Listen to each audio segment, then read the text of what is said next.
Hey, what's up, folks? Welcome to another edition of The Winning Drive right here on Texas Football. I'm lifetime Longhorn, Rod Davis. Pleased to be joined. We got a special guest joining us, my man CJ Vogel, usually sitting in with us. He's out. He's got some business to take care of, but we got the man, the myth, the legend, Bobby Burton joining us, as well as the coach, former high school coach at Vernon, Capel, Brownwood, Rotan, Belton, also a college football player at Abilene Christian, coach there on multiple stints as well, also on the staff at University of Texas for multiple head coaches. Now he joins us, and you can catch his work at shipleyranches.com these days. It's Coach Bob Shipley. What's going on, Coach? How you doing? Hey, it's all good, man. All good. I was in Bobby Burton country this weekend, Nashville. In fact, I ran into Bobby. Nice. Yeah. We were at a topless club. I'm just kidding. We weren't at a topless. As I coach, don't tell on yourself, Coach. Don't tell on yourself. No. My wife was with us. His wife's with him. We got to hang out a little bit. It was my daughter graduated there from graduate school at Belmont, and so we got to catch up with Bobby. It was a great weekend. It was cool up there, Bobby. Man, you guys spoiled us with that weather. Yeah, good luck. This will last like a day and a half, 2 days, man. It could be warm. We were actually. It was interesting. I told Coach, hey, you should come meet me and my wife. We're going to be downtown Nashville. Nice. A friend of mine writes for the San Francisco 49ers. Wow. A guy named David Lombardi. He writes for the 49ers, and the 49ers are in town. We're in town this past weekend to play the Tennessee Titans. Okay. And David was having a little get-together with some folks. And I said, hey, Coach Shipley, you ought to come meet me and my wife over at the Omni, hang out for a little bit or whatever. And he goes, oh, yeah, sure. We're staying at the Omni. That's where he never thought stays at the Omni. I'm safe here. I know Shipley ain't going to the Omni. I'm like, yeah, well, my wife got us reservations with my credit card. So anyway, we came downstairs and joined him for a few minutes. It was fun.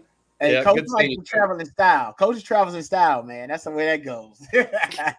I like that, Coach. There you go. Hey, interesting. So, hold up. So, what time did y'all shut the party down? Sound like y'all was partying. Did y'all? I think Coach had dinner reservations at 5:45, man. Okay. Yeah, that's right. Yeah, okay. I thought y'all actually. It wasn't late. Night away. No, it wasn't late. All right. Okay. Well, I'm glad y'all got a chance to hang out. That's pretty cool. Obviously, I'm glad all you guys are hanging out with us today. Thank you guys, all the fans, for joining us wherever you are. Really appreciate you hanging out with us today. You guys know how this works. We'll try to answer as many questions and address as many comments as we can. Super chats, they jump to the front of the line. Interrupt the show at any time. We are pleased to be joined by my man, lifetime Longhorn Stevie Lee, courtesy of Hardgrove Roofing. Is going to join us in about 10 minutes from now, about 10 to 12 minutes or so. He'll join us so we can talk some real D-line play with my man, Stevie Lee. So glad he's going to be joining us. Remember, that's every Monday. He'll be joining us, courtesy of Hardgrove Roofing. We'll talk about the AP poll. AP poll was just released today. We'll get into the top 25 there. Longhorns ranked number 4. More preseason award watch lists are being released. There's some Longhorns getting some love. We'll dive into that. And I think we got to talk a little bit about the preseason Longhorns who stood out in the preseason this past weekend. And I think most Longhorn fans are still buzzing a little bit from watching Jordan Whittington versus the Dallas Cowboys. Hell of a performance by Jay Witt. 9 targets, 6 receptions, 74 yards. I went back and actually watched it again. And actually, they took away one of his 20-yard receptions because of a penalty. He probably been close to 100 yards receiving, had one called back for a penalty. So Jay Witt just had a hell of a day. We'll talk about that. I'll tell you why that's special in my mind, what Jay Witt is doing. It's special for a lot of reasons, but why I think it's special for Texas football specifically and the culture at Texas. So we'll get into that. But let's start off, gentlemen, and you guys throw your questions out there. Like I said, we'll try to address as many of them as we can. Let's talk about the AP poll. Came out today, gentlemen. The AP top 25 released today. Your Longhorns, number 4 ranked team in the first AP poll coming out before the season. And the last time the Longhorns were ranked this high in the AP poll, I think we got to go back to 2009, which was the last time, as we all know, Texas played in a national title game before the precipitous fall from grace for Texas football. What are your thoughts, Coach? Early on, Texas ranked number 4. We'll get into some of the other storylines from the preseason AP poll. What are your thoughts about Texas at 4? Too high, too low, right on the money? Well, those top 4 are going to be pretty much the same top 4 in any poll, really. You don't see a whole lot of difference in those. Shake them up a little bit, but that's fair. I think that's fair. I think we've lived through so many years of this is going to be our year. Texas is back, and we disappoint.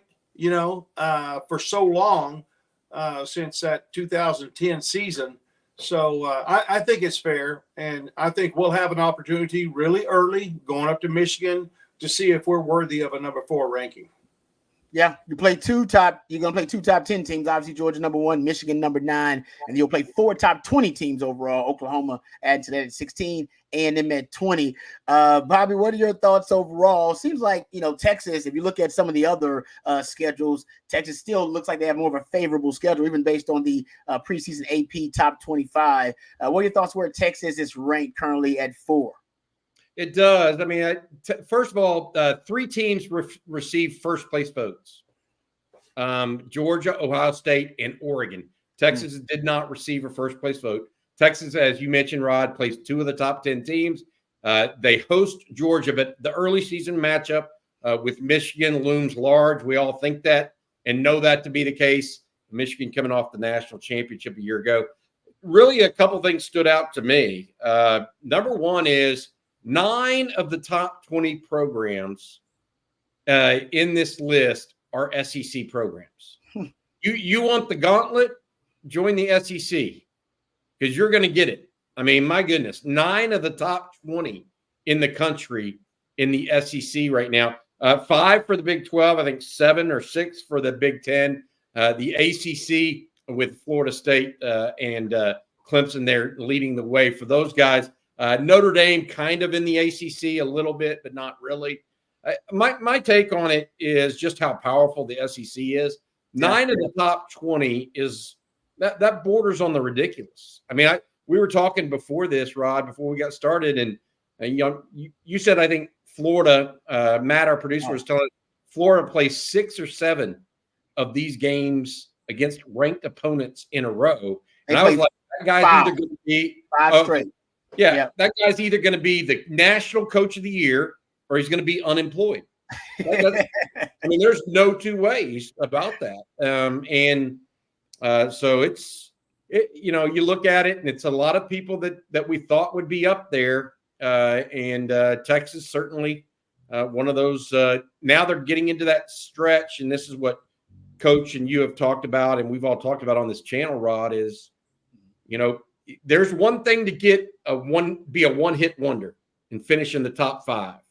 It's another thing to be a perennial contender.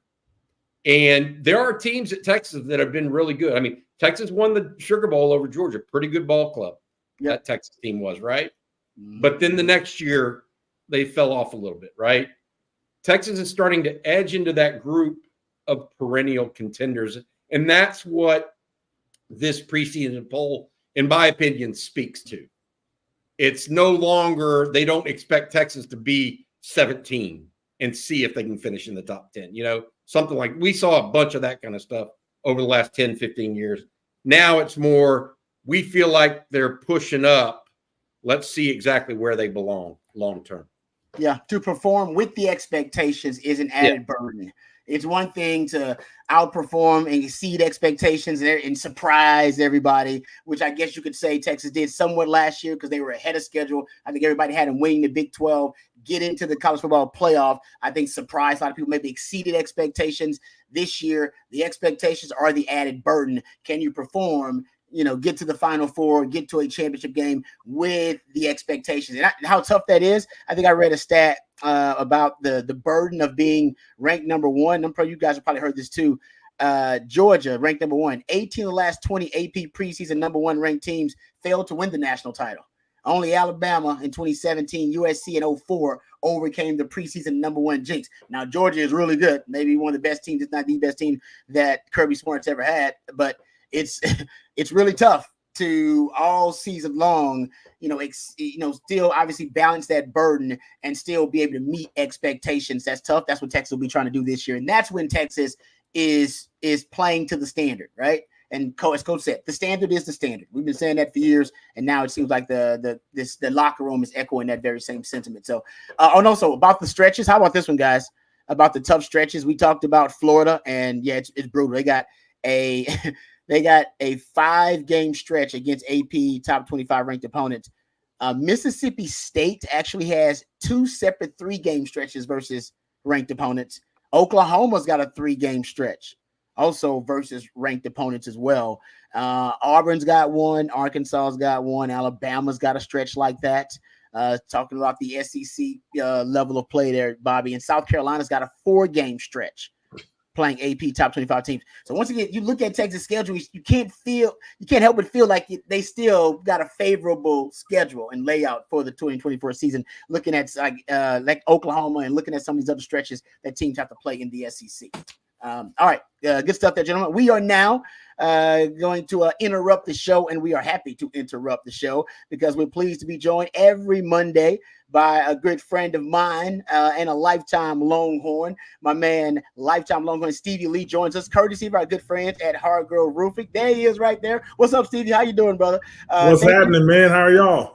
Doing great. Thank you very much to Hardgrove Roofing, our friends over there with offices all over Louisiana. That's where my man Stevie Lee's from. Arkansas, and of course, the great state of Texas, including Austin, Texas. Hardgrove Roofing will take care of all of your roofing needs. Plus, they're Longhorn-friendly folks and partners like Bert Auburn, Stevie Lee as well.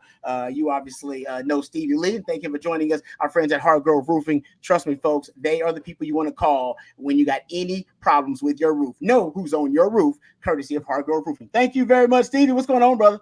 Nothing much, man. How are you? Doing great. Hey, we got a lot of questions for you, but first and foremost, how was your weekend? Did you have a good weekend? Got some football to talk about. How was your weekend, brother? Man, weekend was great. I actually went out to the scrimmage this weekend and had a good time just hanging out with people over on the sideline, all the old teammates. You know how it is, Rod. Yeah. So and then Sunday just made it out to church. And then relaxed all day yesterday. So I'm refreshed now. Oh, man. So, yeah, you got eyes on the scrimmage. So now we got even more questions. So go ahead, Bobby. I know you're itching at it. We can't ask him any direct questions about the scrimmage. That'll get us in trouble with the SID and Stevie probably in trouble too. But what I think that we do want to ask him, talk about it a little bit and talk other aspects of defensive line play. Stevie, I have one that I wanted to ask you right off the bat. Okay. Big topic of conversation has been the conditioning of Texas defensive linemen this year.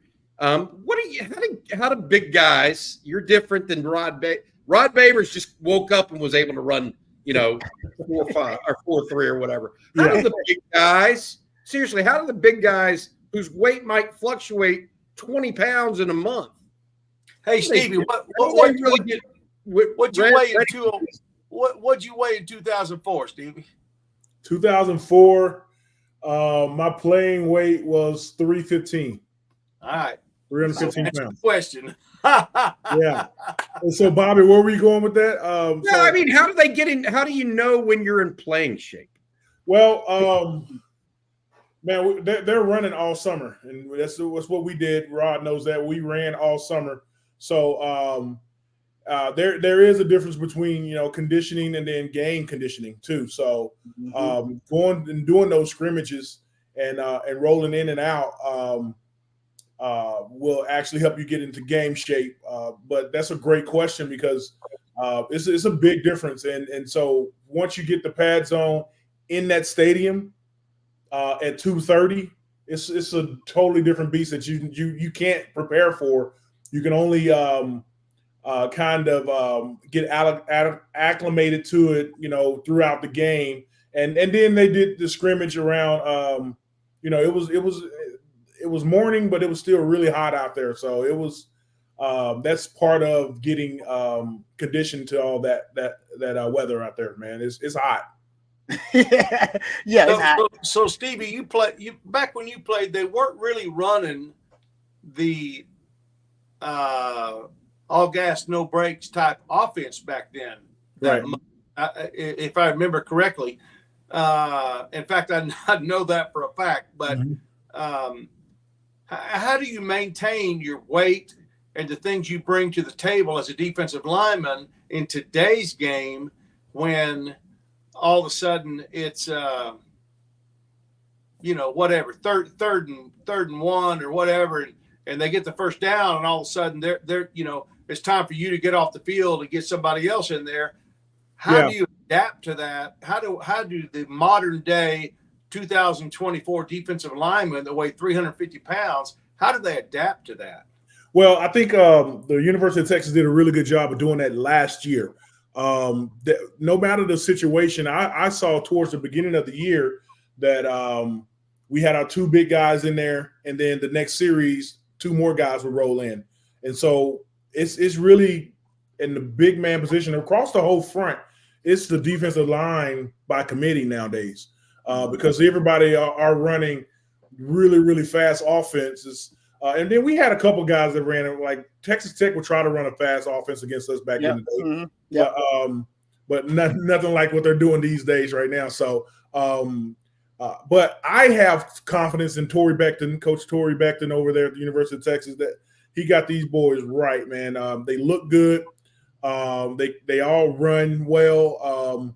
And barring like heavy ligament injuries, man, they are healthy too, So it's hard to stay in a game 100% of the time nowadays because the offenses are too fast, and you got to keep rolling things in and out. And also, you got to play with the rules too. Those when the offense sub, the defense gets a chance to sub. So you got to kind of play around with that as well because that's the game within the game nowadays. Yeah. And who rotated with you? How many guys rotated in the D tackle room when you were playing? How many guys rotated? My true freshman year, it was just 4 of us. It was just me, Marcus Tubbs, with Sean and Casey. And then as we got older, and then Rod Wright came. Mm-hmm. There was Larry Dibbles, Marcus Tubbs, me, and we even had Maurice Gordon sometimes in the middle. I remember Mo. Yeah, Mo was small though. Mo was like 2'6", 270, something like Mo that. should have been a defensive end forever, but he moved down to the 3 technique every now and then. Hey, tell him no, Stevie Lee. He had some of the best BGO and ball get off. Player that's why he was down there. He was real quick. He can get out there, and we ran a Tex and an Ed a lot. You guys, we getting deep into football now. Explain to the people. So we have a little classroom football here. So the Tex, your tackle goes out first, and then the Ed wraps around. So it's just a 2-man stunt right there, and then your tackle goes out to have contain. Well, I think I didn't do many of those. I did it once against OU, and I don't know if I told y'all the story, but I had contain on Adrian Peterson one day. And I had contain on the wide boundary, right? And I don't know why Coach Bull Reese and Coach Tolley thought that I can have contain on the best running back in the country at the time. Adrian Peterson looked me in my eyes as I was trying to make it to the sideline. I tried to beat him to the sideline just to say, Coach, I still had contain. This dude looked at me in my eyes and said, "Bye, Stevie Lee." And ran right by me. I got yelled at on the sideline. I said, "Coach, you put me in a bad situation, man." Come on. Come on. Oh man, I'm gonna start trying to look for that play, Stevie Lee. Yeah. That's good. Every night I will vouch. Every now and then Bull Reese would, I don't know, he just get really hyped up and he would do something like that. Yeah. And I know it, Stevie, because my freshman year we played Nebraska and he put me out there as a nickel. I'm like, they running triple option, Coach. Why is the nickel out here? That's tight ends and fullbacks in the game. Yeah. He's like, I need to set the edge, babers. I'm like, the edge, baby. Set the edge. What are you talking about? They're pulling linemen, Coach. It was Bull Reese was wild, man. He was, man. And Coach Tolley always said, man, everybody out on this field on scholarship, so just go make the play. There are some differences in skill sets, Coach. I need you to all right. My scholarship might not be as worth as much as he, I want to hear about Rod. I want to hear about Rod Baber setting the edge. Were you just like going for their ankles, Rod? Is that? Yes, I know. Your ankles and I'm gonna dive here. Yeah, that's exactly what Greg Brown told me. He's like, dude, make a pile. Just make a pile. Make a pile.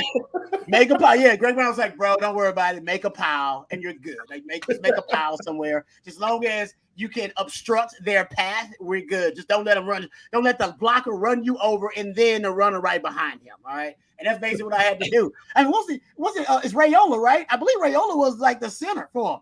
Oh, man, I do play with that dude in Detroit, too. I think he might have been the center for him. Man, they were loaded. Fullbacks, coach, that was not called for at all. And I remember seeing that lineman pull. He's like, "You'll see them, babers. They're not gonna hide." I'm like, "I know they're not hiding it, coach. They don't care about hiding it from me. They know they can run me clean over." You're talking about Nebraska, right? Yeah. Yeah, that's Richie Incognito too. Remember him? Yes. Yeah, we called him Buckethead because his helmet was huge. Hey, Rod. Yeah. Rod, I got to ask you this, Rod. When we were celebrating the 21 days till kickoff, and is that a true quote that says nobody catch the ball on my side of the field, even me? Yes. Now, who was that? Your quote, or was that something quote that you took on? That was my quote, coach, and I remember when I said it. That's one of my. That's a modern day Yogi Berra, Bobby. Coach, I was just being truthful because the media already know I had a reputation for dropping interceptions, as Stevie Lee knows. All right, dropping picks, and that's okay. But I was a great cover guy, and they asked me, it was like, "Hey, Rod, what about you dropping?" I think I dropped. Maybe after like the North Carolina game, I think I dropped like a pick six, like right in my hands. Could have been to the house. I dropped it, and the crowd goes, "Oh, come on, Rod!" And they asked me about it, and I said, "Listen, nobody catches the ball on my side of the field. Not even me, damn it. All right, I'm adamant about this." And Mac Brown hated that quote. It was one of the best quotes ever. Well, yes, that's one of the best quotes ever. And Mac said, he said, "I know you're thinking that you're just making light of it." He said, "But ultimately, psychologically." He said, "It's not necessarily good for you to be that self-deprecating as a player." He said, "That's a skill you should be trying to improve on. And now you've almost accepted the fact that you got bad hands. And you're basically like you speak it into existence." So Mac didn't like it. Mac was like, "I don't like that self-deprecating humor like that. I don't like that. You should be more positive." Because I had hands before I got to Texas. And then I don't know what the hell happened to my hands, Steve, when I was making one-handed grabs in high school. You could ask Bobby. Bobby probably remember the highlight tape. There's at Texas City, in front of Texas City crowd, one-handed touchdown grabs, man. I was like, Odell. Got to Texas, coach. Couldn't catch a cold. I don't know about Odell. I'm telling you, coach. About that. I'm telling you. It was go ask the people. It was nice back in the day. All right, I know this is supposed to be Stevie Lee's interview. I'm taking over. I apologize. It's all good, man. I love this, man. I want to ask, tell the people out there how good Casey and Sean were. You played with them. People don't realize how good they were as a tandem. And we just watched a really good duo in Big Byron Murphy and Tvondre Sweat.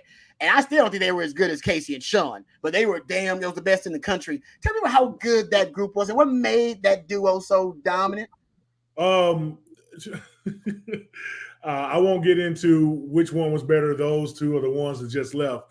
But those two, they played off of each other. And it was also the off field. We hung out as a team together all the time, right? Me and Philip went down to South Padre Island for spring break. Well, Sean and Casey heard that we were going down there and hijacked our room. Like, they came down there without a room and just hijacked our room. But that was our big brothers, man. So we let them do it. And so it was the camaraderie. We talked in the dorm about schemes and things that are coming up. You know, it was not just on the field, man. It was really, really off the field. Those two guys were really good friends. Yep. But it was just fun to be around. Great leaders, and taught us to be leaders too, man. So that was the big difference that I saw in those two guys, and they were just big holes to fill when they left. I mean, back then you didn't see 330 pounds moving like that, you know. No. And Sean Rogers, and then Casey Hampton just pulling everybody down with him. He was so quick with. So we had a scheme whenever your guard pulled. Coach Tolley and Bull Reese like for you to cross the center's face to go on the other side with the pull, and so I'd never seen anybody like Casey do it the way he did it, man. He would just swipe a defense or a offensive lineman in the head and just keep going, you know. He was so powerful. He was so powerful. Yeah, powerful. Yeah, and they were also gym rats. Stayed in the weight room with Mad Dog. Stayed in there, man. So Yeah. That was a big part of it. Good stuff. All right, we got a super chat for you, Stevie Lee. Okay. I appreciate you sitting in with us, man. All right, so this is from MP Houston. Thank you very much for the super chat, MP. We appreciate it. Stevie Lee, what is your assessment of the D tackles that transferred in? Which one do you think has the highest upside? Also, you need to read a Manscaped promo as your initiation to the show. Do you even know what Manscaped is, Stevie Lee? Do you know what the Manscaped product is? Absolutely. I think I got the number 4 in my back. Yeah. Absolutely, man. Nice. All right, enough said then. Yeah, man. Absolutely. You gotta be scaped, bro. Come on now. I love it with a little light on it so you can actually see what you're doing. Oh, by the way, you should not be doing manscaping in the dark. You should not need a light. No, it's not in the dark, but sometimes you gotta have some edges, because sometimes I might cut my initials in there. You know what I'm saying? Oh, no. Oh, where's wifey? Where's wifey at right now? Oh man. Okay. All right. There you go, Matthew. Well done. That's a Manscaped ad if I ever heard one right now. No question. No question, man. So, so the transfers, I think they all got upside, really, honestly. But what I do think, and what I have been observing is, I think that we're going to be good across the line as a whole. The offensive line, the defensive line was giving the offensive line hell, So I really like that part. We don't have anybody that's bigger than anybody right now.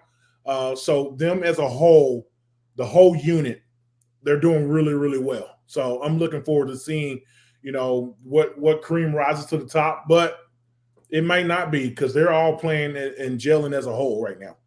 Stevie, I had heard talk to some people, and they said there's just a growing confidence on the defensive line. We talked about it all offseason. Like, that's the one position where, you lost 2 high round picks we just talked about.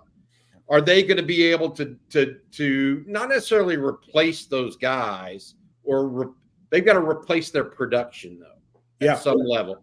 Do you feel like they're in that standpoint where they've got enough guys that they should be okay against the run at this point? Yes. And the reason I say that is we pay our defensive coaches a lot of money, guys, a whole lot of money. So it's I think it's if you want to talk about personnel, it's probably 40%. 60% right now is going to be on the schemes and the coaches. I know Coach Shipley probably don't want me to say that, but I think it's the scheme that they put in. This is why you get $500,000 a year. Put in the correct scheme, and for these kids to be successful. I think that the bodies are there. We got a game plan to what their abilities are. Nice. Yeah. Lean into who they are, man. Absolutely, Bobby. Absolutely. It's interesting when you brought up why Sean and Casey were so dominant and what set them apart. You brought up how close they were off the field. You know who else was talking about that when we were talking to him? Jaden Blue talked about that a lot in regards to how him and CJ Baxter could be an effective duo. Now, I know obviously CJ Baxter for the season, but it's interesting you said that because he said like 3 or 4 times, like, "Nah, we just got to get closer off the field. So we got to start hanging out." And I thought to myself, I was like, does that really make a difference? And I'm thinking to myself, and you just kind of pointed out it does make a difference. It does make a difference, man. Showing how close they were, and just how. But like I said, I know because me and my teammates, guys like Nathan Baxter, I hung out with a lot, who also guys who hang out with and play next to. It is a little different. Yeah, that you actually. Right. In casual conversations, you just talking about different schemes, If coach called for running backs, for instance, if coach called a play and Baxter can hit that 3 hole, that the what is the B gap, some people call it. If he can hit that B gap and he's reading the butt of his guard, he can tell his other running backs, this is why I hit that. This is what I do. And that's all things that come off the field. And it may not necessarily come in the film room. It may come in at dining hall when they're all sitting down talking, eating, talking shop, So being together, being a team, and the way they are a team is really good because things just going to come to you and just going to bounce off of you, you know. No, I love that. It really did. That stood out to me when you brought that up. All right, Steve, we won't keep it too long because I know you got stuff to do, man. You got a family, you got like 18 jobs, so we appreciate it. Stevie, every Monday, Stevie Lee is going to join us, courtesy of our good friends at Hard Grove Roofing. Oh, by the way, before you leave, Stevie, could you tell the folks a little something about Hard Grove Roofing? Our good friend. Oh man, so I'm in real estate. I sell real estate, and sometimes my clients need roofs. And anytime I call those guys at Hargrove, there's somebody a lot of times showing up the same day to get on the roof to check it out, making sure that you're good and I can sell the place, right? So, but yeah, contact those guys over at Hargrove. They're awesome. Coach Ab here in Austin runs the Austin office. He's a great guy, man. He loves talking football as well. So those guys are great. Call them or call me, and I can hook you up with those guys. If you call me, I can probably get somebody on your roof in the next 12 hours, So, well, good. That's awesome, man. Hargrove, know who's on your roof. Beautiful. I love that. I love you say coach. Did you say a coach? Coach App? So, Coach, he moved here from Shreveport to run the office here in Austin. Okay. But he was the head coach over at Byrd High School in Shreveport. Nice. And if y'all get him on one of these days, he'll tell y'all how Evangel, me, Philip, Evangel, and Brock Berlin went over and whooped their ass. So. Hey, you tell him I said that too. I love it. I can tell that's a rival right there. All right, hey Stevie, thanks for the time, man. Really appreciate it. Always a great time. Thank you. No problem, man. Thank you. Thank you. Your wife and the family, I said hi. I will. All right, that is a lifetime Longhorn, Stevie Lee, and courtesy of our good friends at Hard Grove Roofing. Thanks to Hard Grove Roofing for being a sponsor of the Winning Drive with offices all over Texas, Louisiana, and Arkansas. Hard Grove is the choice of customers everywhere for superior, reliable service. If you're in need of a new roof, you'll want to know who's on your roof. It's Hard Grove Roofing. Know who's on your roof. Thank you very much to Hard Grove Roofing. Good stuff there for my man, Stevie Lee. I love that Stevie Lee. See, this is what I'm saying about Coach. So why did they call that specific play? Why'd they call that twisted stunt where they would have Stevie Lee trying to contain Adrian Peterson? Can you explain that, Coach? They were thinking that they may be containing a quarterback, didn't know they were going to be containing the Heisman Trophy winner. Okay, when will a coach admit that, though? Because I can't get a coach to admit that at one point ever. That's Stevie. You should have made the play. It's Stevie's fault. I never had a coach admit that. Like, yeah, I might have made that bad call on that. Yeah. Okay. All right. There you go. All right. Stevie Lee, great stuff there. Thank you very much, MP Houston, for the super chat there. All right. Let's get to some of the questions, and then we'll get back to conversation. I want to get into the latest preseason award watch list that's out. I believe my man, the Bednarik is out. The Bednarik and the Remington. There's some Longhorns getting some love there. We'll discuss that a little bit. But first, got to get some of the questions. Thank you guys for your participation. How about this one from Patrick Roberts? Let's start there. We're just talking about the defensive line. Let's continue that conversation. In y'all's opinion, could Vosick be better suited to stop the run or rush the quarterback? Talk about first world problems here, because they're so loaded at defensive end and on the edge. And I think they have edge rushers. And I think they got guys that are run stuffers. Which one is Vosick? That's a great question. I'm going to say right now he's a superior run stuffer, but I think he's got raw materials where he could be an elite pass rusher and get in the backfield too, or at least a premier pass rusher. Maybe not elite, premier. I think he's got some of those tools. What are your thoughts? Better pass rusher or run stuffer, Colton Vosick? Coming out of high school, he was a tremendous pass rusher. He is he's got a motor that doesn't stop, even though he's not like Ethan Burke has those long limbs and really long. Colton Vosick also has long limb, not quite as long limbed as Ethan Burke, but he had more sacks in high school than Ethan Burke, just to give you a sense of that. Furthermore, I would say this, long term, Colton Vosick, he could be both. That's really his piece. I think he can get up to the 275 range, 280, and be a strong side defensive end that still gets after it. He's got a good frame. His issue, Rod and Coach, he hasn't been able to put on as much weight because he's been injured. And so his first semester and a half really at Texas, he lost a lot of it because of injury. I think that a year from now, you could be talking about a different size guy. And I think he could be both pretty easily. Actually, if you were to ask me who the best dual threat defensive lineman or defensive end could be, it would be him over anybody else on the roster outside of Barron Sorrell right now. Like he could be a little bit of that. He could be a mix, is what I'm getting at. Yeah.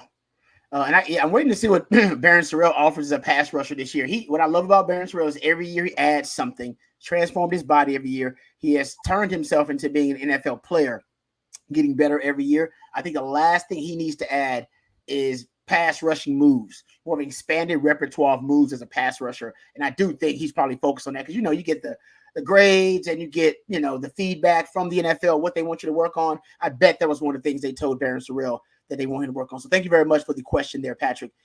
Getting back to the questions here. This comes from Todd Lacey.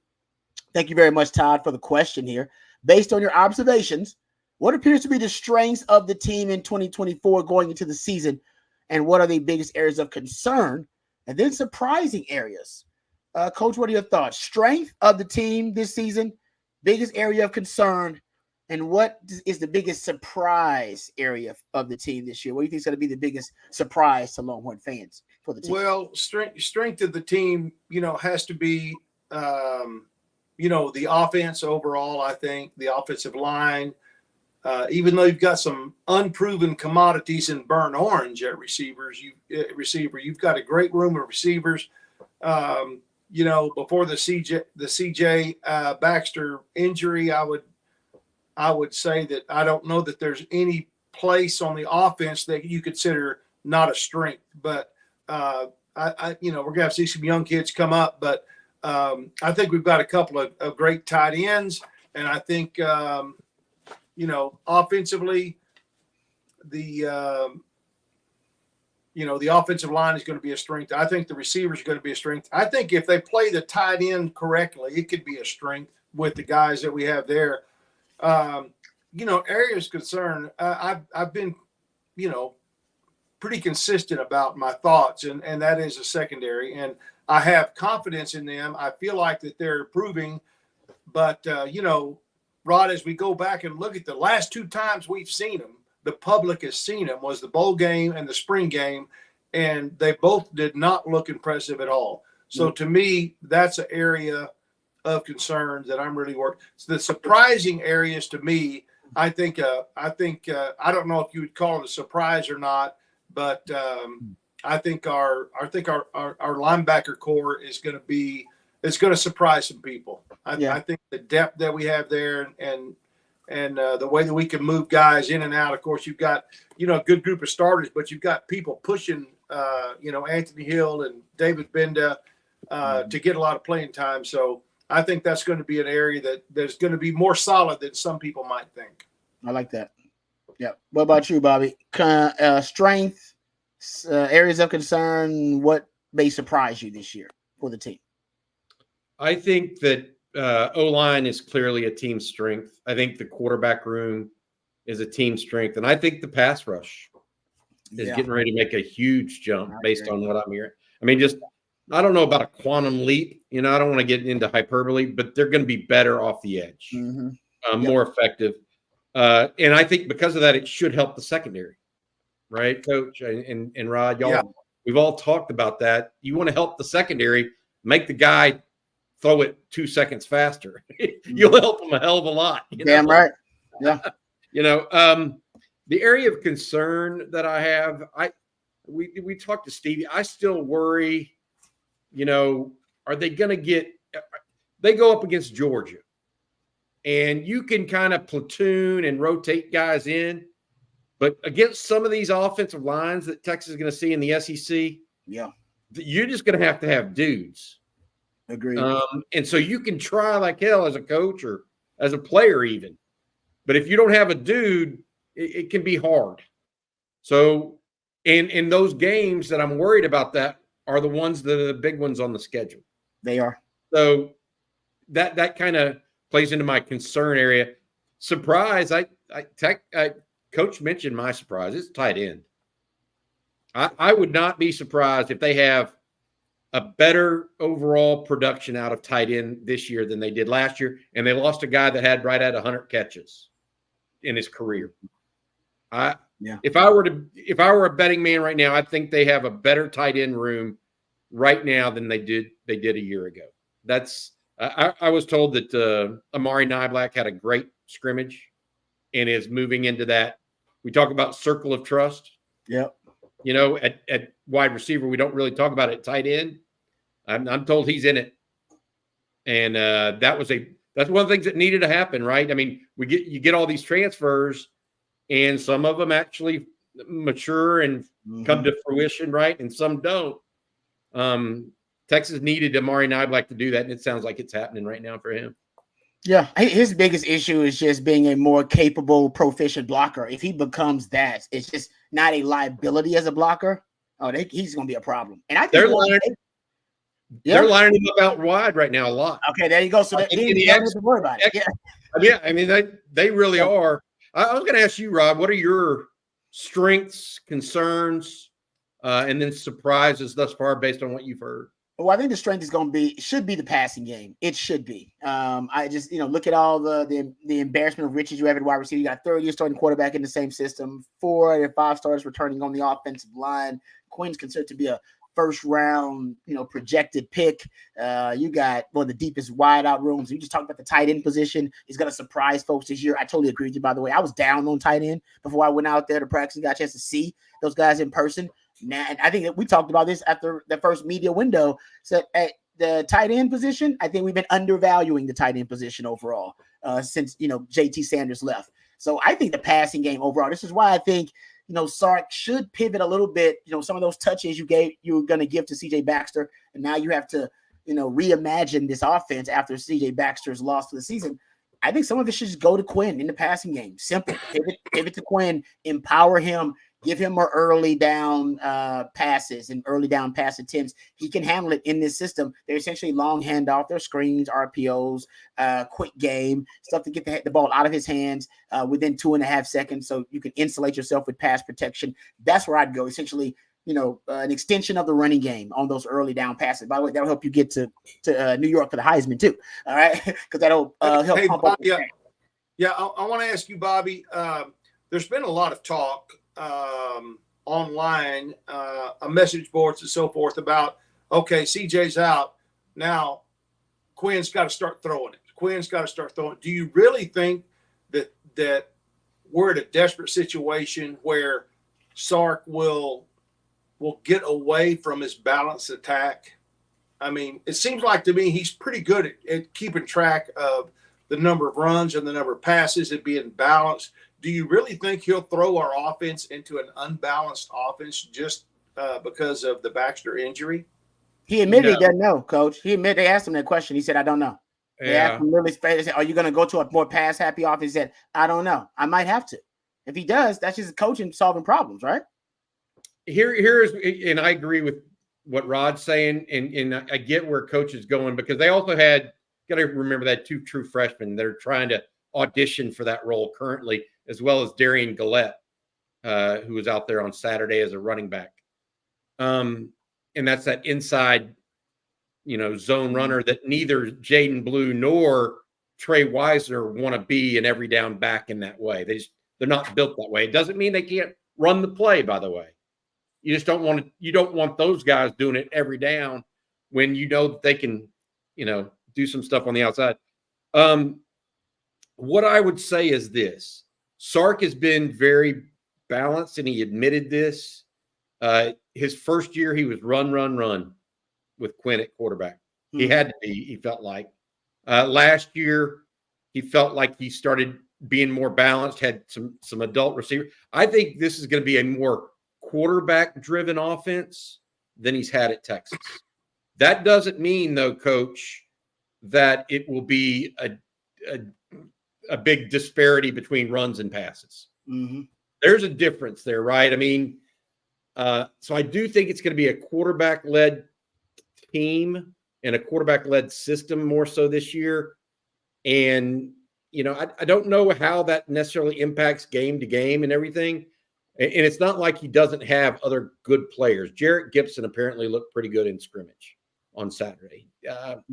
So, I don't know. It's a good question. I do think he's going to have to lean more on Quinn, maybe than he even wanted to. I mean, he was already going to lean on him anyways, but with Baxter out now, I think he has to lean on Quinn just a little bit more. Not to some crazy 60-40 or 65-35 ratio, but 53-47 or that kind of thing, maybe.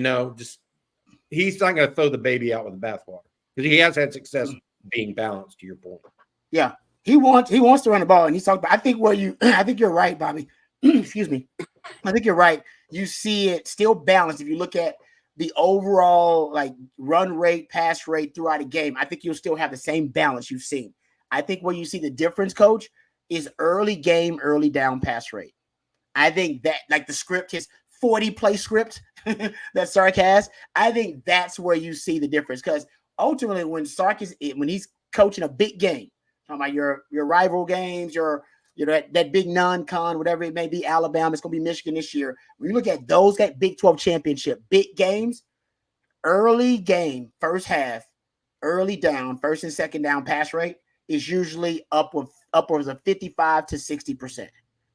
He's throwing the ball a lot in those big. So when he's dialing it up, when he's scheming up for the big games of the year, and he is in his creative bag, in his creative mojo, he usually will lean more toward the pass.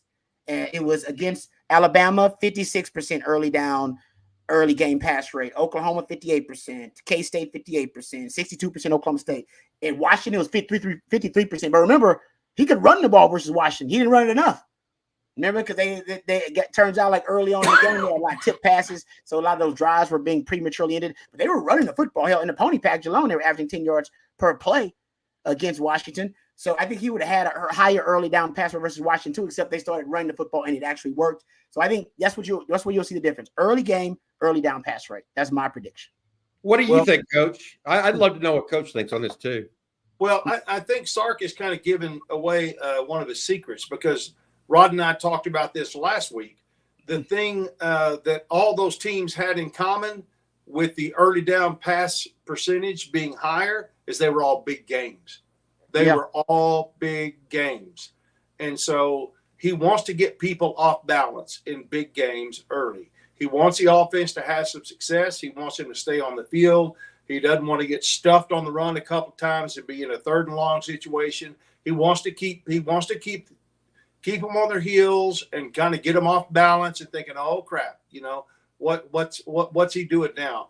And it's going to be interesting to see if he continues that trend this year, because against the Louisiana Monroes and those probably Colorado State, he didn't have to do that, But in those big games, he likes to get first downs, and he likes to have success early on first downs, and that could be a telling sign. We'll see if that holds true. Yeah. Hey, guys, grab this one, Rod, you and Coach, because I think this is going to be the case, because Baxter was that guy that you could fake the pony package kind of with two backs with him in blue, and he could still be a lead blocker or a ball carrier. Yep. Or just a decoy, and then late in the situation, kind of motion Jaden Blue out of the backfield and carry a linebacker with him. Do we think that there's going to be less of the pony package this year with the loss of Cedric Baxter? And why is that? Why might that be the case in y'all's opinion?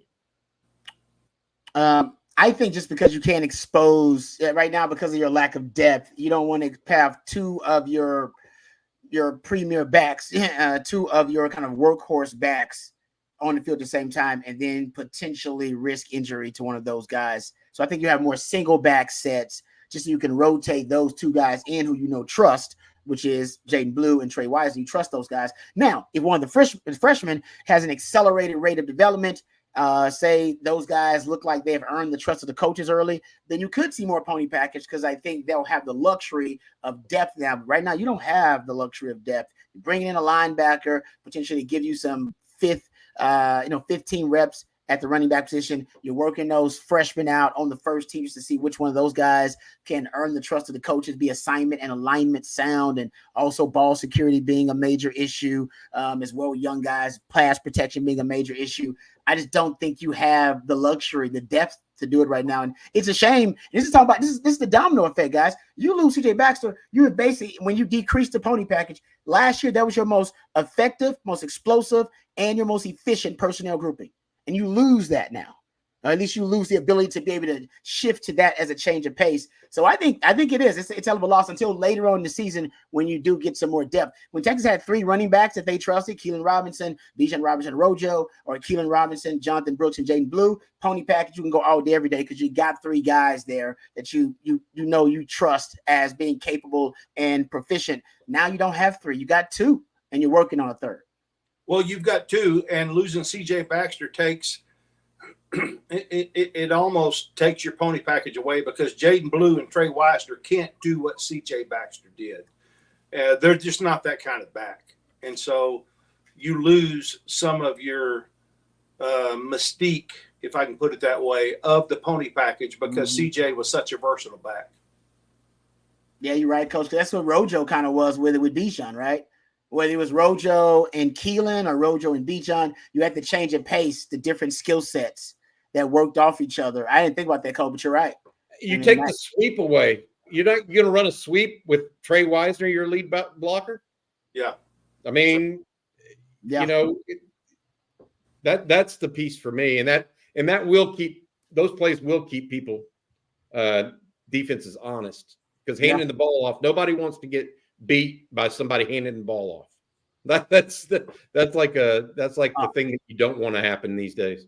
Death of 1,000 cuts. No, good point there, Coach, about how the 2 skills, they complement one another in that backfield. Having the same type of guys, is not the same impact. I totally agree with you. Hey, Football Junkie, thank you very much for the super chat. Really appreciate you participating in the conversation today. Football Junkie says, how many sacks from front 7 this year?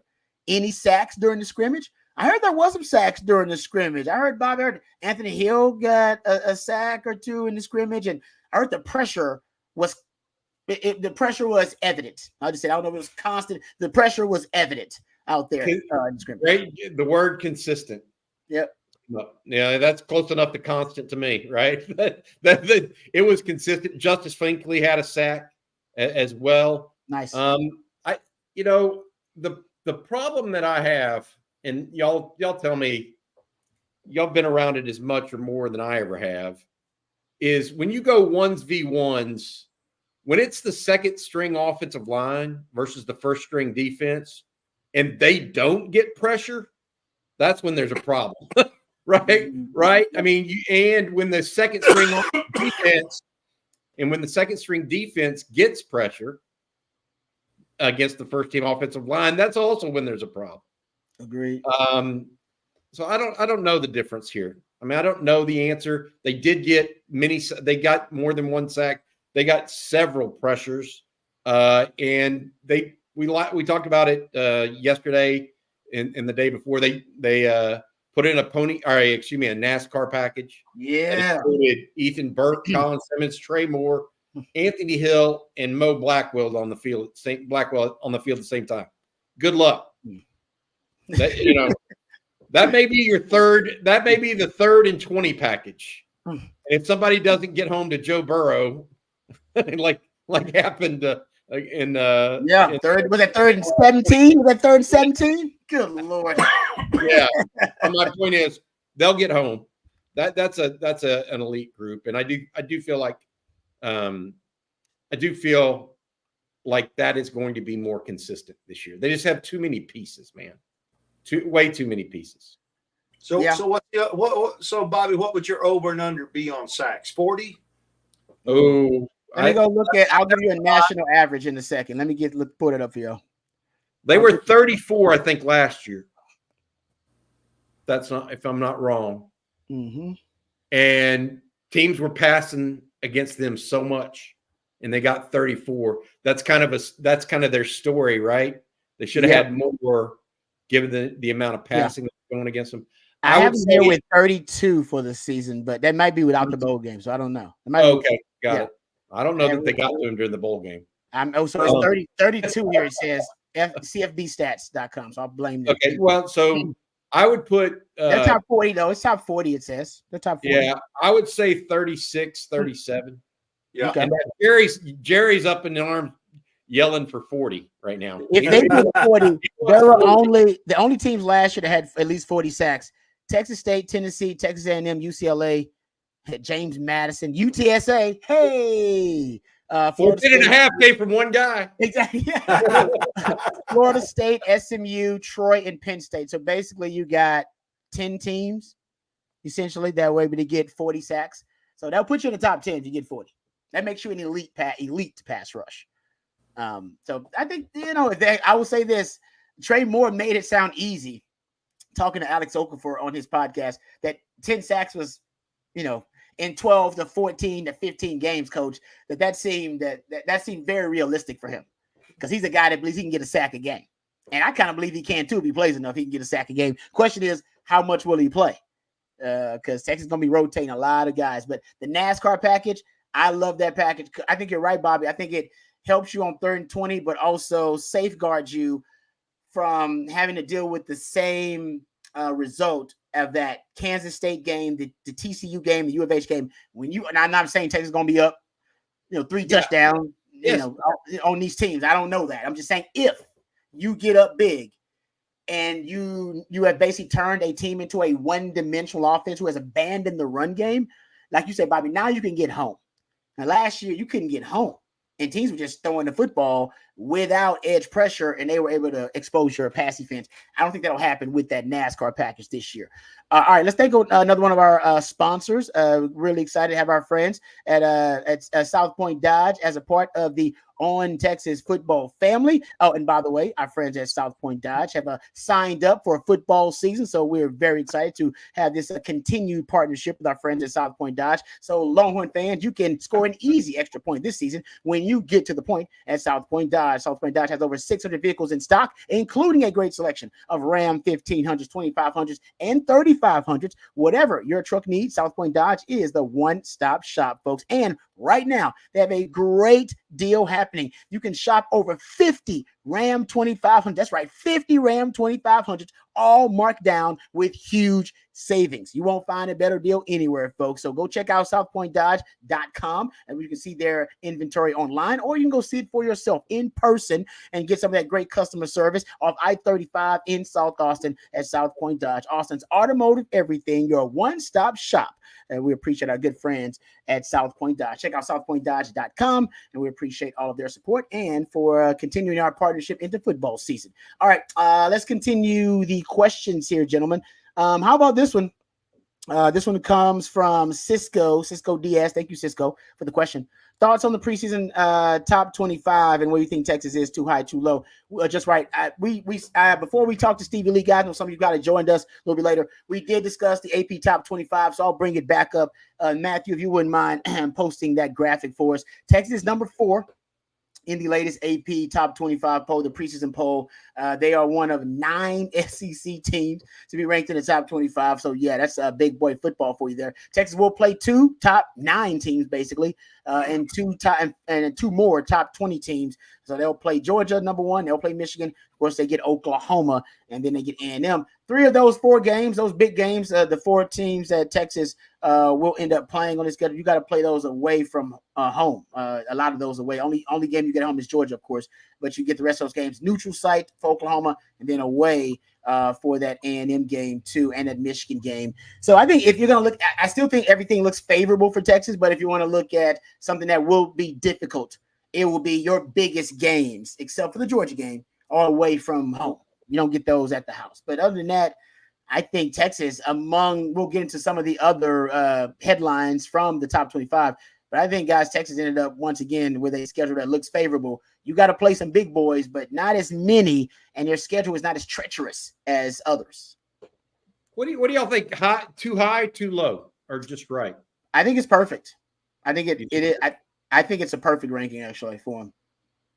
Yeah, I think it's right where we deserve to be. until we can prove that we can finish games, the big games. OU, Washington had a chance to win both those games. We didn't do it. Should have won certainly against OU. Could have won against Washington. And until we can do that, since we didn't get those things done, I think 4 is about right. Yeah. I thought, look, I know that Texas is a sweetheart pick right now to be in the top 5. Yep. I think that's fine. I'm with y'all. I don't think it's too high, too low. I could have lived anywhere in the top 8 is my take. I think that I will say this, and this is important. I think you're going to have to be in the top 10 to make the college football playoff at the end of the year, because 12 teams are going to get in, right? And you don't know. So 12 teams are going to get in. 4 conference champions. Yeah. And so you don't know. Look, number 12 right there is Utah. That's the number 1 ranked Big 12 team. Yeah. So I think you need to be 8 to 10 at the end of the season poll to make sure you're in. So anywhere, I would have been fine anywhere from 1 through 8, because I think that gives you some margin for error. Yep. No, you're right. Because you could have some random team win the Big 10 that's outside of that top 12. Notre Dame, you got to account for. You know what the hell's going to happen with Notre Dame and the ACC. Perfect one. Yeah. So you're right, Bobby. You need to be, I would say, yes, good point. To make sure you're in, you want to be in the top 8, but you can't be outside that top 10. Otherwise, too much is outside of your control. Yep. So I agree with you there. That's Longhorns. The Aggies. What do we think of the Aggies? Number 20 for the Aggies. Too high, too low, just right for the Aggies. Coach, what are your thoughts about that? I know the Aggies, the variance.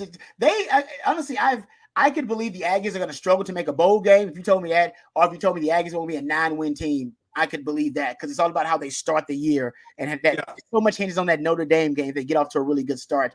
But I just think the varying degrees in terms of what could end up becoming the outcome for A&M, I think it's a very wide. To me, out of those top 20 teams, A&M is the most elusive. We just don't know enough about them yet. They lost a lot of players. They got a lot of players off the portal, and they've got a new coach. They've got a whole new staff. They're just an unknown, and I would say, that's, I don't know how they can complain after the lack of success they've had competing at a high level in the SEC. I think that's fair, but Bobby and I are probably as adamant as anybody on the fact that A&M, against Texas, Thanksgiving weekend is going to be an incredibly hard game. It will be an incredibly tough game. And but I think 20 is fair, but I don't care what they're ranked. When Thanksgiving rolls around, we better strap them up and come ready to play, or it's going to be a long day. It'll be a bloodletting is what it'll be. Mm-hmm. Yeah. I mean, that's one they've circled, and you don't live in College Station and not care about that one, since it's at their house, first time in 13 years. Yeah, I mean, it just doesn't. You want even if you're 5 and 6 going into that game, or 4 and 6, 4 and 7, whatever it is, that game will be huge. And I do think they're good. I think they've got a really good defensive front at A&M coming back. Don't have the depth that they've had in the past because of all those transfers, in my opinion. But one deep, I think this may be the best A&M defense they've had in a long, long time. One deep. And that's the issue, right? Texas gets them game 12. So, and then at quarterback, it's Connor Weigman is a really, really talented young man. Like, very, very talented. If he stays healthy. He's had concussion issues. He had a foot issue a year ago. So his 2 years, you wonder a little bit about that. I like A&M in certain times. They've had issues apparently at wide receiver right now. They don't have a go-to guy. Apparently, that's just what's being said behind the scenes. I think that Reuben Owens If you didn't hear that news yesterday, it was broken that he may have broken his ankle and or a lower leg and is out for the season, most likely. And that is a horrible loss for them. No different than it was a horrible loss for Texas with CJ Baxter. Now A&M's not, just like Texas, A&M's not bereft or left holding the bag at running back. They have other guys that can run it, but Ruin Owens, in my opinion, was a little bit different guy for them. Yeah. And so that hurts them. They just can't afford as many injuries maybe as they have in the past and still be highly competitive. And I'd love to know, Coach, what you think of Mike Elko as a defensive coordinator. Like they're going to have to keep teams below 20 points, in my opinion. 20 points. Yeah, I think there's no doubt he's one of the best defensive minded coaches, in the country. But having a defensive minded coach as a head coach it's a risk, because as Sark did it, you get a 2-for-1, and if Elko is going to run the defense, that's one thing. If he's going to turn it over to somebody else, that's a whole nother thing. And I can't see him doing that because there's too much at stake for the Aggies and for his career to have this opportunity. A&M has been a graveyard for coaches, as University of Texas has for a while. My question about A&M is their quarterback, is Connor, does he have that it factor, Bobby? Does he have that innate ability to pull off the big play, the upset? Does he have that ice in his veins to I'm not saying he's got to be Johnny Manziel, but does he have the ice in his? I don't know enough about him to know if he does. What do you think, Bobby? I think he's a stud if he's healthy. If he's healthy. I really do. I mean, I think he's as talented and is a competitor and all of those. I really, really like him. The issue is health. I mean, he has been good when he's healthy. When he's not, I thought he was a better quarterback than the other guys they played 2 years ago. Mm-hmm. When he came in as the true freshman, he immediately led them down the field. Yeah. Again, health. And I would also add Jimbo Fisher. An antiquated offense. Jimbo Fisher last year was what he did with their quarterback room was, over the last 2 years really was not fair to anybody there. But I do think he has a little moxie to him, Coach. He is a plus athlete in that respect. Could have been a first-round baseball draft pick, just to give you a sense of him. Some people thought he was going to go baseball instead of football. He's got a little it factor to him. The question is, again, whether or not he can, remain healthy, because he hasn't been able to do it yet.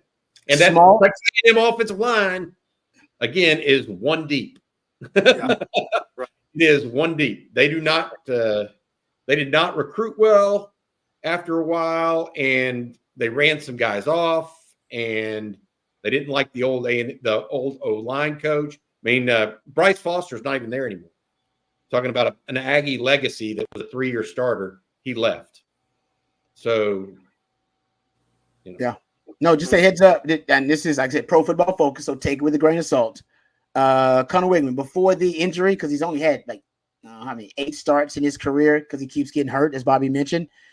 Before going down last season, he ranked top 5 in the nation in both overall grade by Pro Football Focus and passing grade. According to them, they said he produced marks above the 90th percentile in stable metrics such as clean pocket rating, standard drop back grade, first and second down grade, third down grade, beyond the sticks. So and Matt Miller had a way too early mock draft. Remember that he had, I believe he had Quinn Ewers ranked like 10th or something in his way too early mock draft, if I'm not mistaken. He had Connor Wigman also 19th. He got him a top 20 pick. And Matt Miller is a guy that knows his stuff as an ESPN draft analyst. So Bobby's right. If he can stay healthy, he projects a lot of upside. if he stays healthy. All right, good stuff. Good conversation about the Aggies. There probably enough talk about the Aggies. Let's get back to some of the questions. We're getting close to the end, so appreciate you guys and your patience with us. All right, let's get to the questions here. How about this? We're talking about the poll. Might as well finish up our conversation about the poll. Justin wants to know, how much stock do coaches and players put into preseason polls? I feel like the first ranking should come out after week 3 or so. Coach, I'll take you out. There you go. Coach is telling you right now. You were there, Coach.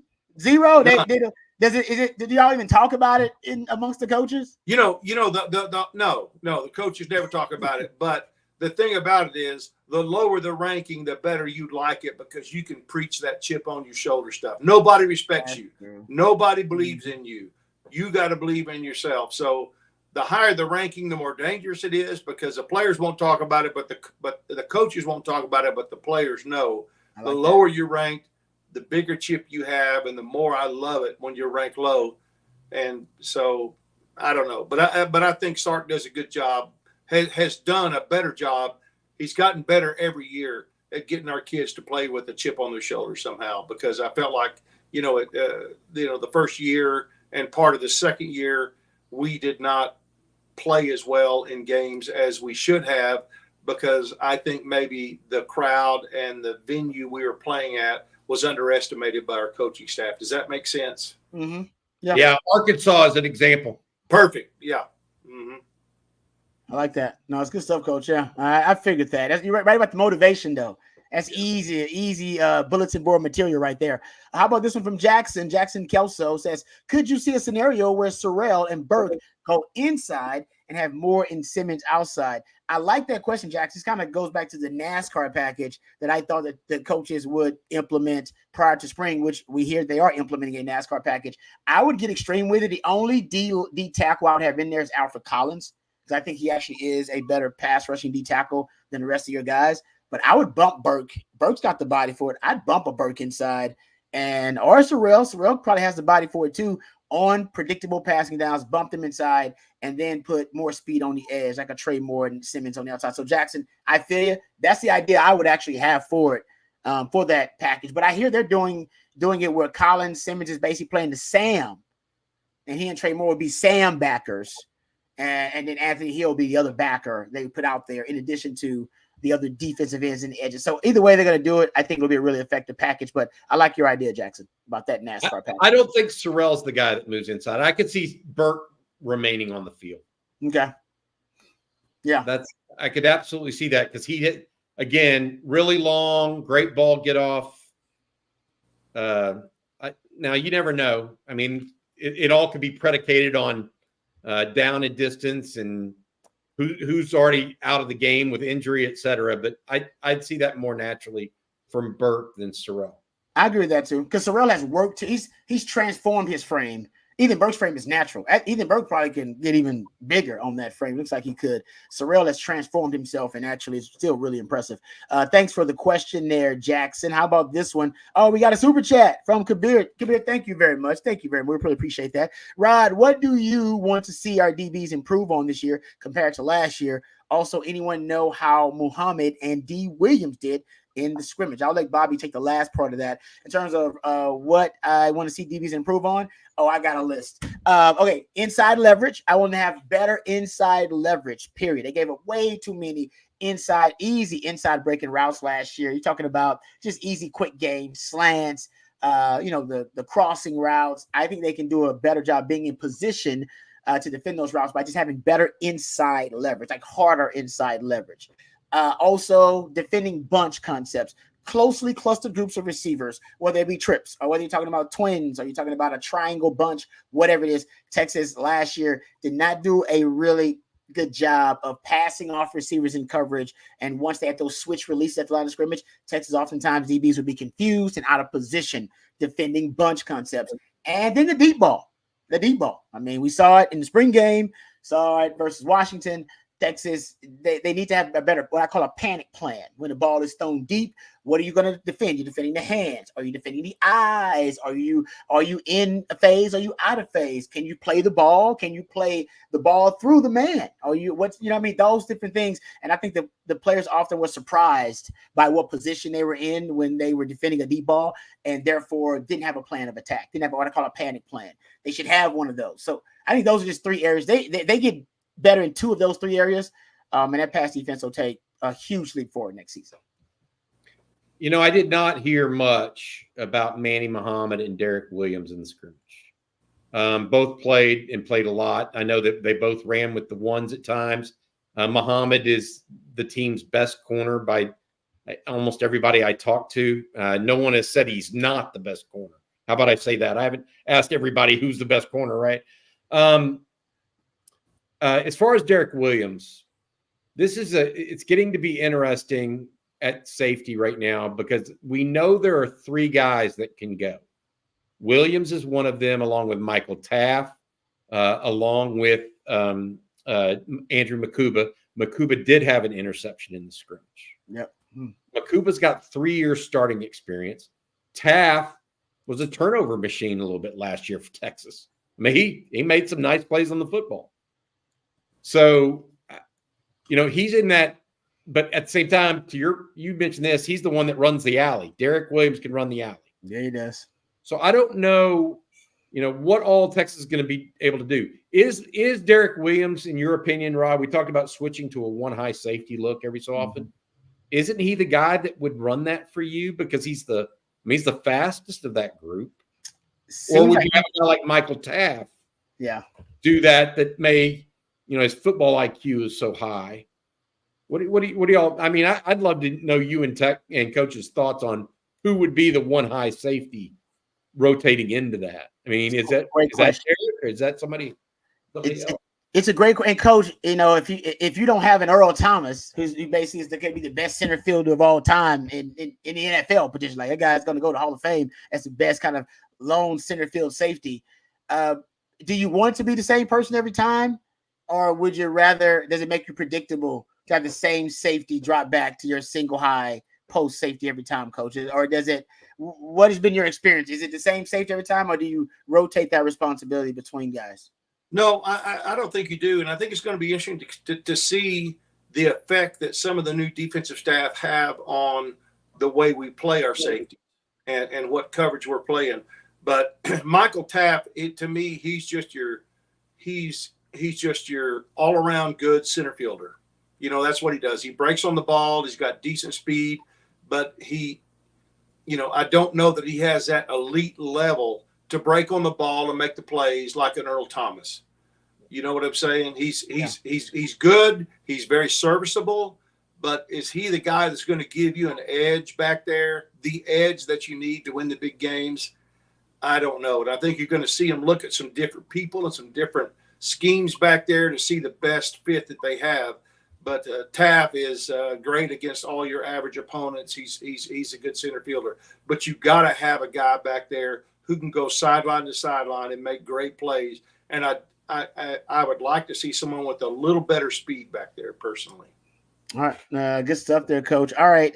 Before we get out of here, I know we're getting close to, we got one more super chat actually that we'll get to, but we got to thank our sponsor, our good friends over at Flat Creek Estate Winery for helping sponsor the winning drive. Really appreciate our good friends over at Flat Creek, and I can vouch for Flat Creek. My wife's a big fan of Flat Creek Estate Winery, and you will be too. Did you know the most awarded wine in Texas is actually the vineyard closest to Austin? That's right, folks. Flat Creek Estate Winery, just minutes from downtown Austin, and they've won award after award this year for their vintage wine, Super Texan. Super Texan is now available at your local spec, so give it a try. Also, they have it at Central Market. I know that as well. And of course, Flat Creek is also a gorgeous venue with barbecues and wine tastings every single weekend. Perfect for a date with your significant other or a weekend getaway with your significant other.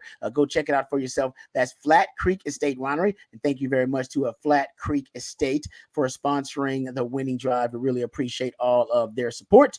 Let's hit the last super chat here. Then we'll end the winning drive for today. And thank you all you guys for your participation. Rudy, Rudy says, thank you very much, Rudy. Rudy says, I feel Texas should schedule Oregon for a week 2 or week 3 game. What do y'all think? Will Lanning even stay long enough? Is this basically to settle recruiting? Any recruiting battles between them once and for all? I think there's a big one down in Galveston County right now that Texas is trying to hold off or fight with Oregon, as well as LSU and A&M over a guy named Jonah Williams. And Oregon has been that one team, and there's also one in San Antonio, Michael Terry, that they're fighting with. Oregon's that one team that seems to have Texas's number a little bit on the recruiting trail. If there's one team that has their number right now, it feels like it may be Oregon, right? DeCorian Moore, a young man out of the wide receiver out of Duncanville, committed, and I do think that that's it. My question, we talked about it earlier, how Florida has 5 consecutive ranked opponents in the top 20 or whatever this year. Yeah. Dan Lanning in Florida may be calling soon. Stay at Oregon all you want and say you want that, but man, what's your access to elite players if you're in Gainesville compared to Eugene? Oh, well, man. Apparently pretty good. He knows that answer. Apparently pretty good if you've got Nike buying all your players for you. Apparently it's not bad. It's not bad. What? I don't know that if you're Texas, I mean, it's pretty good timing, I think, playing Michigan. But if you look at the history of the SEC, you don't see the SEC playing a lot of those type games because they're so competitive within the league. Of course, there are exceptions. LSU came to Texas. Alabama's played Texas twice outside the conference. But I think Texas would have too much to lose and not enough. We're up against a tough enough battle as it is. And if we're gonna play them, let's play them for all the marbles. Let's play them in the playoffs or in the national championship. I don't know that I would schedule them week 2 or week 3. I do like them. Like I said, I like the Michigan matchup. I think Michigan early. Let's see. Their first game is Notre Dame. Is that right, Bobby? No, A&M's first game is Notre Dame. Yeah, A&M. That's right, A&M. Yeah. So, but anyway, I like the Michigan just because of the way it's worked out and all the stuff they're going through. I think it could be pretty good timing for us. But I don't know that I would put Oregon on the schedule personally. Yeah, Michigan starts with Fresno State. I would add one thing. Texas next 4 years in non-conference, Michigan, Ohio State, Michigan. It ain't going to be in the next 3 years that they schedule Oregon. I'll tell you that much. Yeah. I think the last time we played Oregon, I was playing, right? Was that Joey Harrington? Was the last time we played Oregon? No. Marcus Mariota won the Heisman. Yeah. Played against Tyrone Swoops, right? Or the next year. You're right. Mac Brown's last game, 2013. His last game in the Alamo Bowl was Oregon. Yeah, you're right about that. Alamo Bowl. I forget about that one. Yep. All right. Good stuff there, guys. Appreciate all of the super chats. Thank you guys very much for the super chats.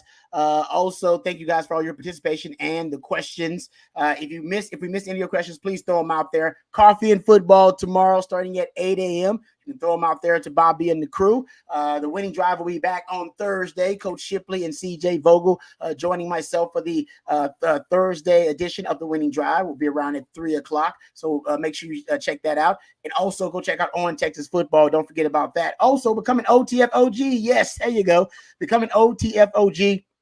Perfect time for you guys to become an OTFOG. It's a great time to join the exclusive Longhorn community at ontexasfootball.com. Become an OTFOG. Talk with us each and every day. Get your questions answered. Plus, there's even more news and commentary. Join us over at ontexasfootball.com, and you can get a special going on right now when you use the OTFOG promo code $39.95. Can't beat that if you're a ball on the budget. Thank you very much to all of our sponsors. Thank you very much to Hard Grove Roofing. And thank you to my man Stevie Lee, lifetime Longhorn Stevie Lee. Thank you to our good friends at Flat Creek Estate Winery. Thank you very much to South Point Dodge for being part of the Owen Texas football family. Matthew behind the scenes is always the real MVP. We cannot do it without him. Bobby, thank you for sitting in, brother. You're working too hard, man. Go relax. Drink some of that Flat Creek Estate wine. Coach, I'll talk to you on Thursday. And for all of you guys, join us tomorrow, same time, same channel. Hook 'em horns.